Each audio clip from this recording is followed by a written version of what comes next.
भगवान विष्णु ने कल्याणकारी धर्म और अहिंसा के प्रचार के लिए गौतम बुद्ध के रूप में अवतार लिया। इस अवतार का उद्देश्य अज्ञानता, हिंसा और अधर्म को समाप्त कर सत्य, अहिंसा और करुणा का मार्ग दिखाना था।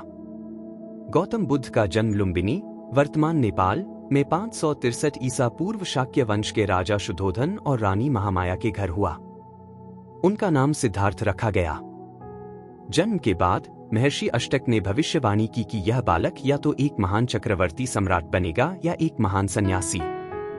राजा शुद्धोधन नहीं चाहते थे कि सिद्धार्थ सन्यास लें, इसलिए उन्होंने महल में ही उनका पालन पोषण किया और सांसारिक दुखों से दूर रखा। युवावस्था में सिद्धार्थ का विवाह यशोधरा से हुआ और उनके एक पुत्र राहुल का जन्म हुआ। लेकिन एक दिन सिद्धार्थ ने महल के बाहर जाकर 4 दृश्यों को देखा।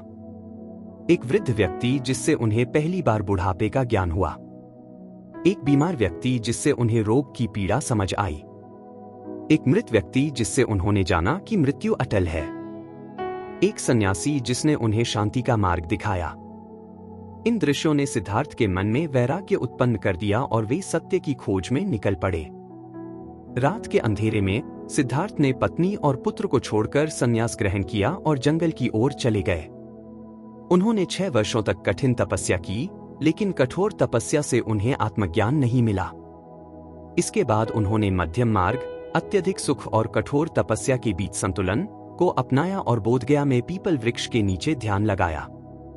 कई दिनों की गहरी साधना के बाद सिद्धार्थ को निर्वाण प्राप्त हुआ और वे बुद्ध, बोधिसत्व अर्थात ज्ञान को प्राप्त करने वाले कहलाए। उन्होंने जाना कि दुनिया में दुख का कारण तृष्णा, इच्छा है और इसे समाप्त कर मोक्ष पाया जा सकता है।